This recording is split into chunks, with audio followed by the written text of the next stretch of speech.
এবার তোলাই লাগবে। 5,000 ভরি আনলাম, 1,000 মারিয়েই দেখে এবে।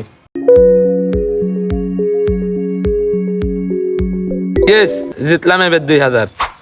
আম্মা খেললে তো হবিন না। যা যা আছে সব মারে। 7,000 হয়েছে, 7,000 মারে ওসামার টাকা দিয়ে দেবো এবার। আইজি যা ফাইটে গেল।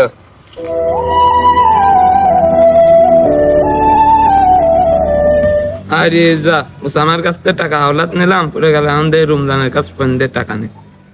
হ্যালো রমজান, আমি তো বিশাল বিপদে পড়েছি, তোর কাছে যদি 1,000 যদি টাকা থাকে তাহলে মারিয়ে দে। বন্ধু আমার কাছে তো 5,000 টাকা নাই, 2,000 টাকা আছে, মারি দিচ্ছি, টাকাটা তাড়াতাড়ি দিয়ে দিস। রমজান তো 2,000 টাকা পাঠাইলো, এখন দেখি রাকিব বন্ধুর কাছ দিয়ে ফোন দিই।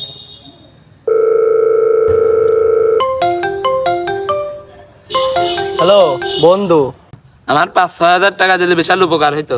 আমার কাছে তো টাকা পয়সা নাই। 3,000 টাকা মাল খাওয়ার জন্য ছিল, তোর যাও তো লাগবে, দাঁড়া পাঠা দিচ্ছি। এ ওসামা, কোন যাস তুই? ওই চাকমার কাছ টাকা পাবো, ফোন টোন দিছে, হচ্ছে না, দেখা হচ্ছে না, বাড়ি কাজ করতেছি তো, তাই ওর কাছ থেকে টাকা পয়সা ফেরত আনতে যাচ্ছি। আমিও তো টাকা পাবো, অনেকদিন ধরে ফোন টোন দিচ্ছি, ধরতেছে না, চলো তো যাই।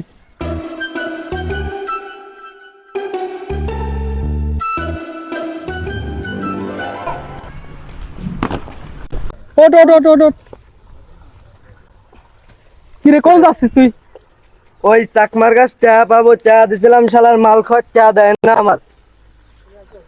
চল চল আমরাও যাচ্ছি ওদিকটা হানতি, ওর কাছে আমিও টাকা পাবো, ও টাকা পাবি।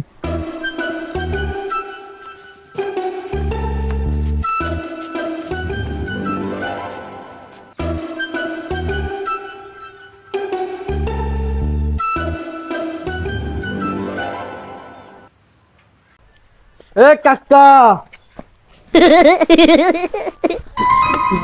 শালা পড়িয়ে যাচ্ছে কারে দুয়ারে। হ্যাঁ দাঁড়া কাকা। কিরে ভাইস্তে কি হয়েছে? এ শালা, এ কাকা, তোর চল মাল খাওয়ার টাকা নিয়ে আমার টাকা দেয় না কে? হ্যাঁ, এ ভাইস্তে ও কি কয় রে? এই তুই চুপ কর, আমি করছি। কাকা, আপনার সল আমার কাছ থেকে টাকা নেছে এবং কি আমাদের সবার কাছ থেকে টাকা নেছে, আর আপনার কথা বলছে, আপনি বলো খুব অসুস্থ, তাই বলে টাকা নেছে, ওষুধ কিনা লাগবে, ঠিক আছে? এখন আপনার সল ফোনও ধরে না, কিছুই না, টাকা পয়সাও দিচ্ছে না। আরো শুনলাম যে আপনার সল জুয়োটাও খেলতেছে। এখন আমাদের টাকা লাগবে, সেই টাকাগুলো আপনি দেন। আচ্ছা ভাসতে, আমি তো এত কিছু জানিনি। চাকমা বাড়ি আছো, আমি শুনে দেখি। তোমরা এখন যাও, ও আসলে পরে আমি শুনে দেখে জানাচ্ছি।